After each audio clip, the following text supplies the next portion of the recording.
Good evening to you, and thank you for joining in for another Night of Hope service. And this Night of Hope service has been a blessing to many, and I believe that it would be a blessing to you today. ඔබට සුබ සන්ධ්‍යාවක්.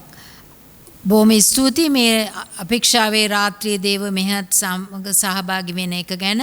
මෙම දේව මෙහෙය බොහෝ අයෙකුට ආශිර්වාදයක් වූ අතර මා විශ්වාස කරනවා ඔබටත් මේ රාත්‍රිය ආශිර්වාදමත් එකක් වන බව. Today we are talking to you about the treasure in the heart, and I believe that every person has a treasure. A treasure is something that is very valuable to you, which you will not part with it for any reason. මේ රාත්‍රියේ අපි සාකච්ඡා කරන්න යන්නේ හදවත තුල තියෙන සම්පත ගැන. සෑම කෙනෙකුගේ මේ හදවතේ සම්පතක් ඇත. සම්පතක් යනු ඔබ තදින් ග්‍රහණය කර අත්නාරණ යහපත් දෙයකි. Luke chapter 6 verse 45 says, "A good man out of the good treasure in his heart brings forth good, and an evil man out of the evil treasure of his heart brings forth evil.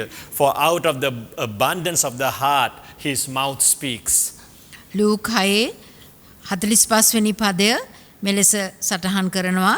යහපත් මනුෂ්‍යයා තමාගේ සිතේ වූ යහපත් සම්පතෙන් යහපත් දේද, නපුරු මනුෂ්‍යයා නපුරු සම්පතෙන් නපුරු දේද පිටතට ගෙනෙන්නේය.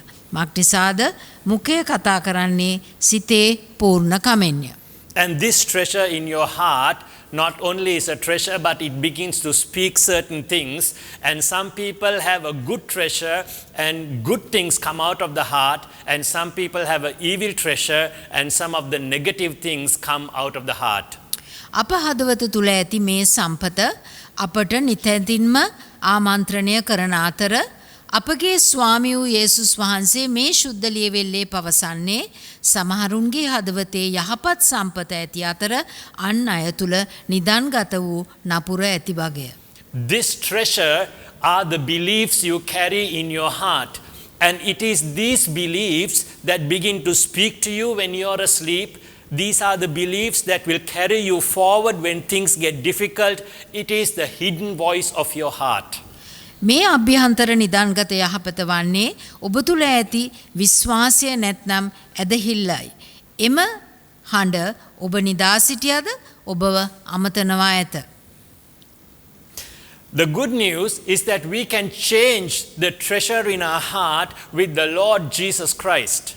යහපත් සුභාරංචිය වන්නේ ඒ අපේ තුල තියෙනා වූ අභ්‍යන්තර හඬ යේසුස් ක්‍රිස්තුස් වහන්සේ තුලින් අපිට වෙනස් කරගත හැකි. And today's passage is from Mark chapter 7 verse 24 to 30. It reads like this: "From there he arose and went to the region of Tyre and Sidon, and he entered a house and wanted no one to know it. But he could not be hidden, for a woman whose young daughter had an unclean spirit heard about him, and she came and fell at his feet. The woman was a Greek, a Syrophoenician by birth, and she kept asking him to cast the demon out of her daughter. But Jesus said to her, 'Let the children be filled first, for it is not good to take the children's bread and throw it to the little dogs.' And she answered and said to him, 'Yes, Lord, even the little dogs under the table eat from the children's crumbs.' Then he said to her, 'For this saying, go your way, the demon has gone out of your daughter.' And when she came to her house, she found the demon gone out and her daughter lying on the bed." මේ රාත්‍රියේ ඡේදය Marx විශේෂයෙන් 7 වන පරිච්ඡේදයේ 24 වෙනි පදයේ සිට 30 වෙනි පදය දක්වා. උන්වහන්සේ එතනින් නැගිට තීර් සහ සීදෝන්හි සීමාවලට පිටත්ව ගොස් ගෙයකට ඇතුල්ව ඒ බව කිසිවෙකු දැන නොගන්නවාට කැමැති වූසේක. නමුත් උන්වහන්සේට සැඟවී සිටින්නට බැරි විය. එකෙනෙහිම අශුද්ධාත්මයක් ආවේශ වූ කුඩා දුවෙක් ඇති ස්ත්‍රියෙක් උන්වහන්සේ ගැන අසා ඇවිත් උන්වහන්සේගේ පාමුල වැටුණාය. ඈ වනාහි සිරෝපිනීසි ජාතියේ ග්‍රීක් ස්ත්‍රියෙක්ය. ඇගේ දුවගෙන් යක්ෂයා දුරු කරන ලෙස ඈ උන්වහන්සේගෙන් උදක්ම ඉල්ලුවාය. උන්වහන්සේ කතා කොට පළමු කොට දරුවෝ තෘප්තියට පැමිණෙත්වා. මක්නිසාද දරුවන්ගේ රොටිගෙන බල්ලන්ට දැමීම නුසුදුසුයයි ඈට කීසේක. එහෙත් ඈ උත්තර දෙමින් එසේය ස්වාමිනි, මේසේ යට සිටින බල්ලෝ පවා දරුවන්ගේ කෑම කැබලි වලින් ගෙන කති උන්වහන්සේට කීවාය. උන්වහන්සේද මේ කීම නිසා ඵලයන් යක්ෂයා නුබේ දුවගෙන් දුරව ගියේ යයි ඇයට කීසේක. ඈ ගෙදර ගිය කල ඇගේ දුව ඇඳේ සැතපී ඉන්න බවද යක්ෂයා දුරු වී සිටින බවද දුටුවාය. This story is recorded in the Gospels of Matthew and Mark. And before we go any further, let us look a little bit into who this woman was. මේ කතා පුවත සුවිශේෂ දෙකක වාර්තා වී ඇති අතර මතෙව් හා මාක් යනාදී සුභාරංචිවල ඒ විතරක් නෙමේ අපි මේන් ඉදිරියට යන්න පෙර මේ කාන්තාව දෙස ඇගේ පසුබිම දෙස බඳක් බලමු. This woman, the Gospel of Matthew says, was a Canaanite woman, which means she used to worship many gods, not the God of Israel, not the true and the one and the living God, but the Canaanites were people who worshipped many gods. Matthew සුවිශේෂයේ සඳහන් වන්නේ ඇය කානානීය කාන්තාවක් බවයි. එයින් අදහස් වුණේ ඇය බෝ අන්‍ය භක්තික අන් දෙවිවරුන් ඇදහුවා වූ කාන්තාවක් ලෙසයි. මක්නිසාද කානානිවරු ඒ දේශයේ සෙනග බෝ අන් දෙවිවරුන් මැද නමස්කාර කරපු සෙනගක්ව සිටි නිසා. And the Gospel of Mark says that this woman was a Greek and a Syrophoenician, which means she spoke Greek and not the language of the Israelites, Hebrew. And she was her location was Syrophoenician, which was outside the borders of Israel. Mark සුවිශේෂයේ සඳහන් වන්නේ ඇය සීරෝපිනීසිය කාන්තාවක් ලෙසයි ප්‍රදේශයෙන් පැමිණියා වූ කාන්තාවක් ලෙසයි එම නිසා ඇය ග්‍රීක් භාෂාව කථනය කරන්නකු බව අපි තේරුම් ගන්නවා. ඇය ඊශ්‍රායෙල් ජාතිකයන් කතා කරපු භාෂාවට වඩා වෙනස් භාෂාවක් කතා කළ කාන්තාවක් බව අපි වටහා ගන්න. This woman was not an Israelite, but she got a commendation from the Lord Jesus Christ that great is her faith, and if we can learn what she believed, we will be able to get the same miracles, a greater miracle like what she got. මේ කාන්තාව ඊශ්‍රායෙල් ජාතිකයෙක් නොවුනත් දෙවියන් වහන්සේගේ සෙනගට අයත් කෙනෙක් නොවුනත් අපිට ඇයගේ ජීවිතයෙන් අධ්‍යයනය කළ හැකි ඇය අද්දුටුවා වූ මහත් හාස්කම අපටත් ලබාගත හැකි බව.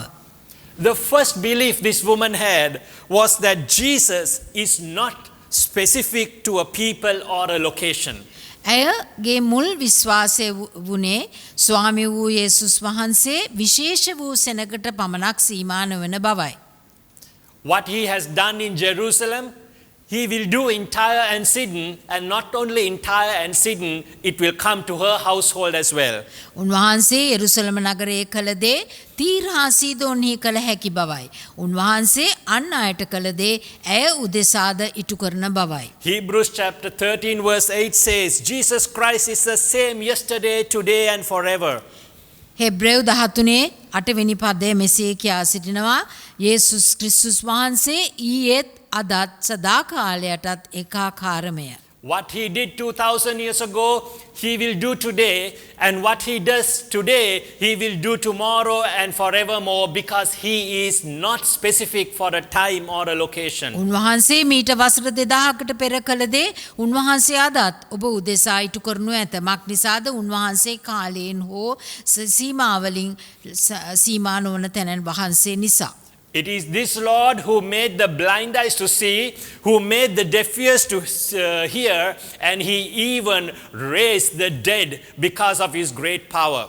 අපි විශ්වාස කරන මේ යේසුස් සමිදානන් අන්ධයන් දැක්වීමටත් බීරන්ට ඇසීමටත් මලවුන් පවා නැගිටවීමටත් හැකි බව අපි අදහන්නෙමු. And if you have attended these Night of Hope meetings, you would have heard about the scores of people who have received healing for their bodies, people who have received financial breakthroughs, new clients coming into their business, diabetics being healed, and all to the glory of our great God. අපේක්ෂාවේ රාත්‍රියට සහභාගී වූ සමහරුන්ට අද්දුටුවා වූ සුවය ලැබුණා වූ ආශිර්වාද ගැන ඔබ දැනටමත් අසන්නට ඇත. සෞභාග්‍යමත් ආර්ථිකයකට දොරටු විවර වූ අය ගැන අසන්නට ඇත. ව්‍යාපාරවලට නව සේවාදායකින් එපමණක් නොව දියවැඩියාව රෝගය සුව වූ අය ගැන ඔබට අසන්නට ඇත.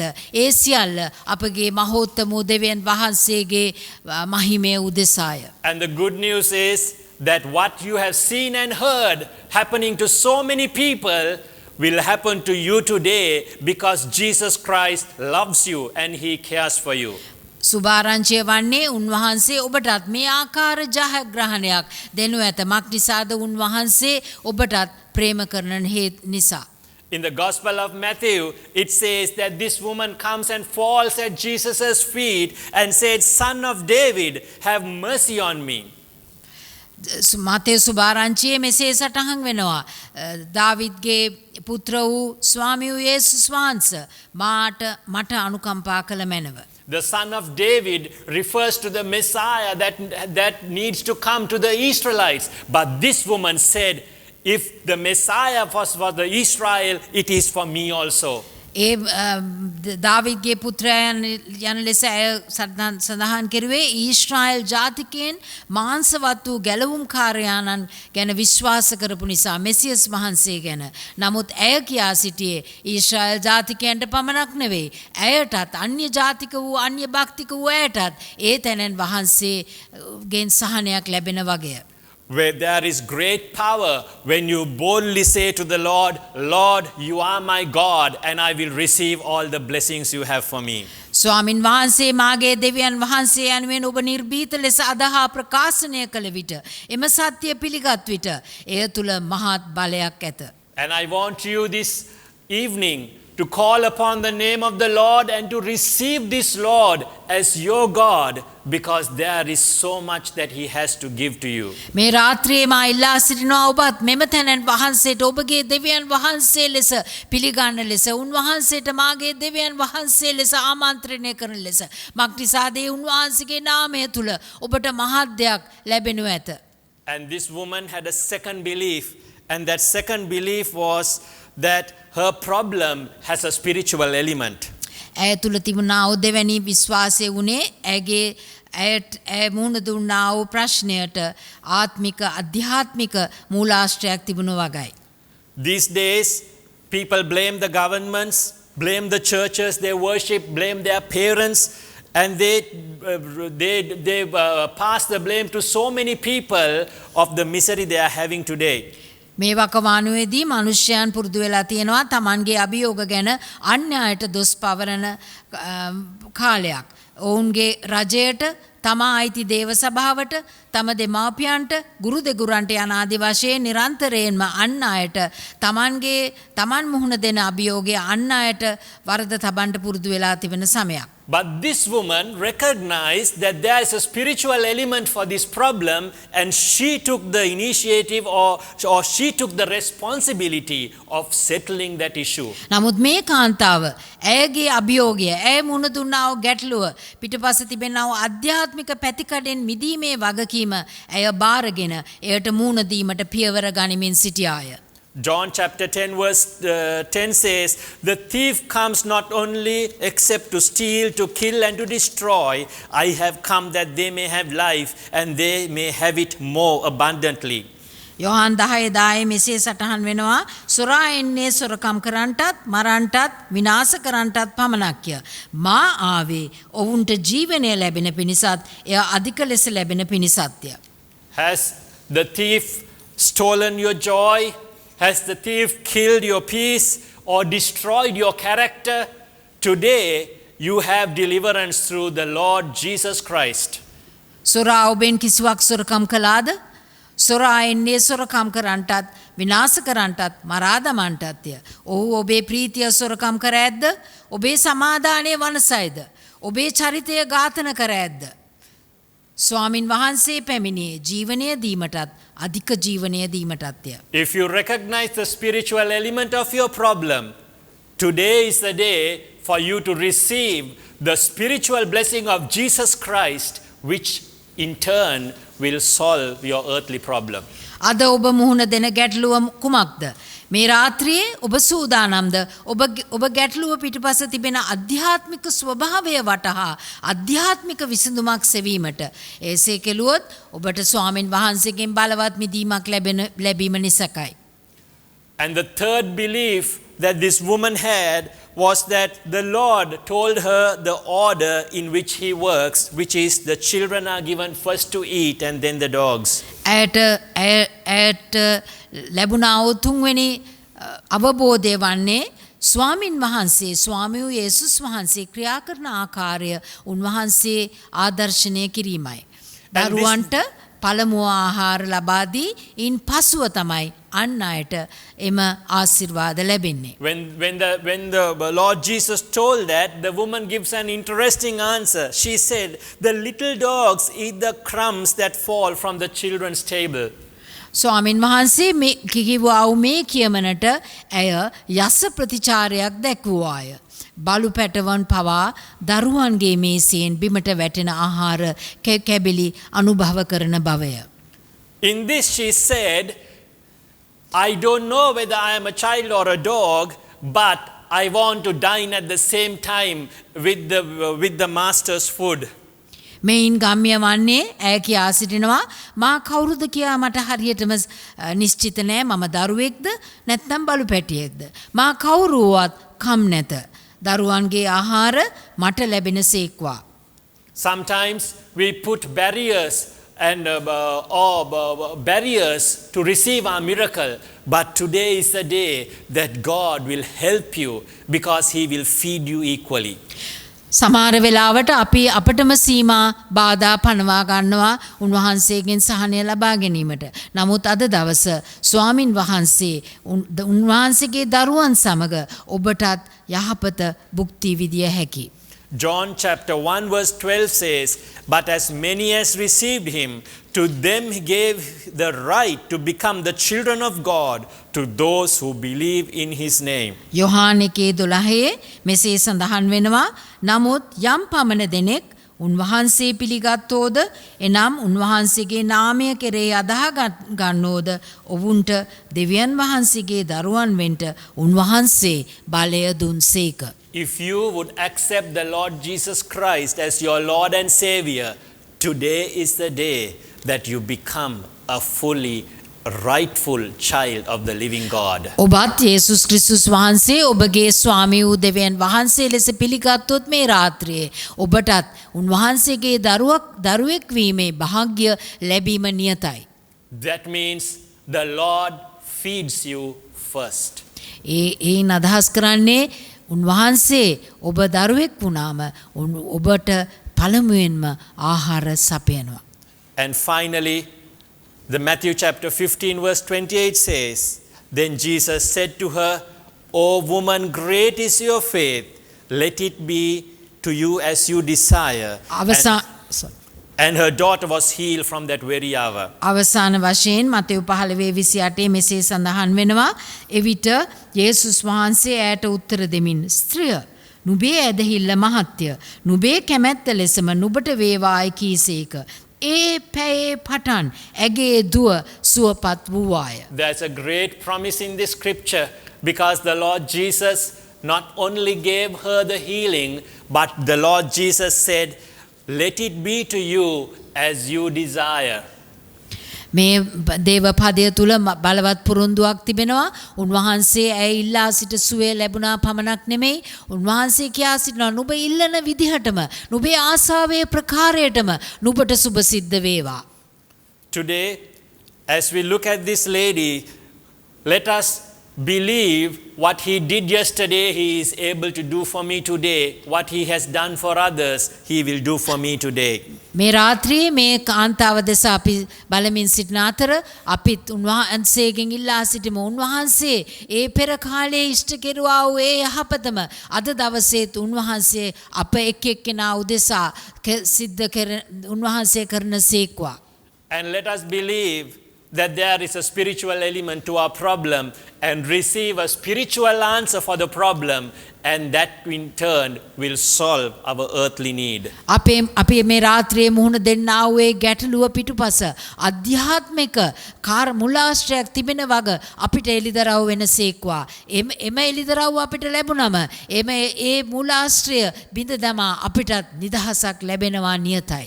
And the third belief, when you accept the Lord Jesus Christ as your Lord and Savior, he feeds you first, and that day is today. He is feeding you right now.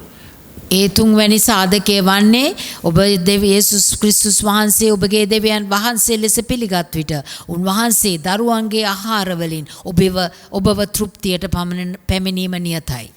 Let us call upon the name of the Lord. I believe this is the time for your breakthrough. අපි දෙවියන් වහන්සේගේ මහත් නාමයට හඬගසමු. මා විශ්වාස කරනවා මෙය ඔබට සමාදානය ලැබෙන මොහොතක් කියලා. When I was praying, the Lord revealed to me there's a person with a right shoulder pain, and that is getting healed, and this pain is more when you lift your hand to your side like this. මා යාඥා කරමින් සිටින විට මට දෙවියන් වහන්සේ එළිදරව් කෙරුවා. මේ අසමන් දෙන කෙනෙක් සිටිනවා. දකුණු උරහිසේ වේදනාවක් තිබෙනවා. ඒ අත නවන විට එම වේදනාව වැඩි වෙනවා. And I see the hand of God coming upon that right shoulder and adjusting it and taking away the pain. මා දකිමින් සිටිනවා දෙවියන් වහන්සේගේ බදවන්ත හස්තය ඔබගේ ඒ දකුණු උරහිස මත පැමිණෙමින් එම උරහිසේ තිබෙනා වූ ඒ ආබාධය උන්වහන්සේ සුව කරමින් සිටිනවා. In the name of Jesus, we command that right shoulder pain to leave right now in the mighty name of Jesus. අපි යේසුස් ක්‍රිස්තුස් වහන්සේගේ බලවත් නාමයෙන් අපි ආඥා කරනවා ඒ දකුණු උරහිසේ තිබෙනා වූ ඒ වේදනාව මේ මොහොතේ මේ ක්ෂණයකින් පහව යන ලෙස. Check your right shoulder, the pain would have been gone ඔබ now. දකුණු උරහිස සලකා බලන්න ඒ වේදනාව ඔබෙන් දැන් පහ වෙලා ගොස් ඇත. There is a person with a right knee pain and the left knee pain. යමෙක් සිටිනවා දකුණු දණහිත් වම් දණහිත් වේදනාවක් තිබෙන. And I see the Holy Spirit coming upon those knees right now.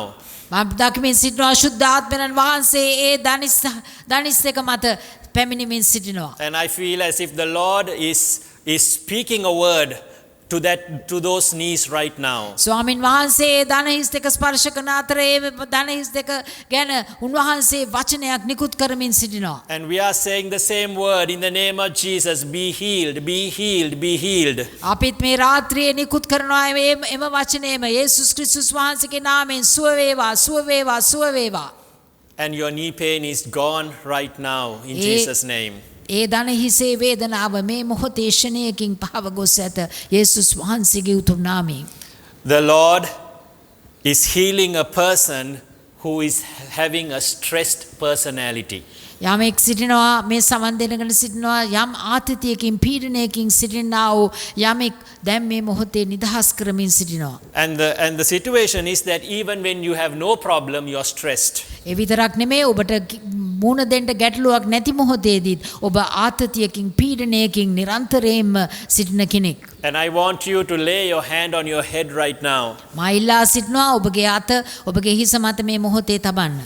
And in the name of Jesus, we break that yoke from this person in Jesus' name. යේසුස් වහන්සේගේ නාමයෙන් ඒ ආතතියේ වියගහ ඒ තැනැත්තාගේ මනසින් අපි දැන් බිඳ දමනවා. In Jesus' name, we cast that out and release that person from this stressful personality. අපි යේසුස් වහන්සේගේ නාමයෙන් ඒ පීඩනය ඒ ආතතිය ක්‍රිස්තුස් වහන්සේගේ උතුම් නාමයෙන් මේ තැනැත්තාගෙන් පහ කර දමනවා. Hallelujah. Fifthly, the Lord is healing a person who has a breathing problem. පස්වැනුව යමෙක් සිටිනවා අසමන් දී සිටිනවා මේ වෙලාවේ ඒ හුස්ම ගැනීමේ අපහසුයක් ඇති කෙනෙක්. Your problem is that you find it difficult to breathe out. ඔබගේ ප්‍රශ්නය ඔබට ස්වසනය කරන්න දුෂ්කරතාවයක්. You need to take effort to breathe out, to put the air out of your lungs. ඔබට පහසුයි ඔබ ගත්තා වූ හුස්ම පිට කරන්න. And the Lord is healing you right now. මේ මොහොතේ ස්වාමින් වහන්සේ ඔබව සුව කරමින් සිටිනවා. And I feel the Lord is just embracing you and just covering your lungs with His presence. මට දැනෙනවා ස්වාමින් වහන්සේ ඔබව වැළඳගෙන ඔබගේ පෙනහළු දෙක උන්වහන්සේ ස්පර්ශ කරමින් සිටින බව. And this problem, this difficulty is going out of your life instantly, and right now you are finding a relief to breathe out. අපට දැනෙනවා ක්ෂණයකින් මේ මොහොතේ ස්වාමින් වහන්සේ ඒ හුස්ම පහ කිරීමේ අපහසුතාවය ඔබෙන් පහ කරමින් සිටිනවා. Thank you, Jesus. If you have any other problem, keep your hand where the problem is, or if you have a place you can't keep your hand on your head. යේසුස් වහන්සේ අපි ඔබ වහන්සේට ස්තුති කරන අතර මා ඉල්ලා සිටිනවා වෙනත් ප්‍රශ්නයක් තියෙන යමෙක් මේ වෙලාවේ සිටිනවා නම් ඒ ස්ථානයට ඔබ අත තබන්න ඔබට අත තබන්න බැරි ස්ථානයක් නම් හිස මත ඔබ අත තබන්න. And today is the day the Lord will do wonders for you in your living rooms. මේ දවස ඔබට ස්වාමින් වහන්සේ ඔබගේ ඉන්නා වූ ස්ථානයේම ඔබට මහත් පුදුමාකාර දේවල් ඉෂ්ට කරනා වූ තැනන් වහන්සේ. Come, Holy Spirit, come, Lord Jesus, to those places, Lord, wherever this is viewed, and may the presence of the Lord bring what they need and what they desire in Jesus' name. ශුද්ධාත්මයන් වහන්සේ මේ සමන් දෙන්නා වූ ඔබ වහන්සේගේ සෙනග වුන් සිටින්නා වූ ඒ කාමර තුලම ඔබ වහන්සේගේ අභිමුඛය ඒ ගෙවල් වලට ඒ නිවාස වලට ඔබ වහන්සේ පැමිණෙමින් ඔවුන්ගේ ආසාවල් ඔවුන්ගේ අවශ්‍යතාවයන් යේසුස් වහන්සේගේ උතුම් නාමයෙන් ඉෂ්ට කළ මැනව කියා මා ඉල්ලා සිටිනවා. Shall we thank the Lord for the healings and the healings we have received, for the solutions He has given us? අපි ස්වාමින් වහන්සේට ස්තුති කරමු. උන්වහන්සේ අපට ලබා දුන්නා වූ සුවයන්ට, උන්වහන්සේ අපට ලබා දුන්නා වූ අවශ්‍යතාවයන් ගැන අපි උන්වහන්සේට ප්‍රශංසා කරමින් ස්තුති කරමු. Lord, we thank you and we bless you. ස්වාමිනී අපි ඔබ වහන්සේට ස්තුති කරනවා, ඔබ වහන්සේට ආශිර්වාද කරනවා. We give you the glory in Jesus' name. අපි ඔබ වහන්සේට සියලු මහිමය ඔබ වහන්සේට ඔසවනවා යේසුස් වහන්සේගේ උතුම් නාමයෙන්. Every Friday we will have this meeting at 7 o'clock. හැම සිකුරාදා රාත්‍රියේම අපිට මේ අපේක්ෂා රාත්‍රියේ දේව මෙහෙය පවත්වනවා. And we encourage you to join us, and if you are healed in any way, please write to us on this same thread on Facebook. අපි ඔබට ධෛර්යය දෙනවා අපිත් සමග සහභාගී වන ලෙස ඔබට සුවයක් හාස්කමක් අත්දැක්කනම් අපිට කරුණාකර ඒ බව මේ ලින්ක් එකට අපිට දැනුම් දෙන්න. If you have any prayer need, we have a prayer line that is open every day from 6 to 8 p.m. ඔබට යාඥා ඉල්ලීමක් තිබෙනවා නම් අපි ඔබට සේවය කරන්න සූදානම් යාඥාවෙන් හැම සවසකම හවස 6 සිට 8 දක්වා යාඥා කරන්න සූදානම්යි සිටිනවා. And the details will appear on the screen. ඒවායේ තොරතුරු දැන් ඔබට දකින්නට ලැබේවි. God bless you and have a wonderful week in Jesus' name. ඔබට දෙවියන් වහන්සේගේ ආශිර්වාද ලැබෙන සේක්වා. ඔබට ස්වාමින් වහන්සේ යහපත් සත්‍යාන්තයක් ලබා දෙන සේක්වා.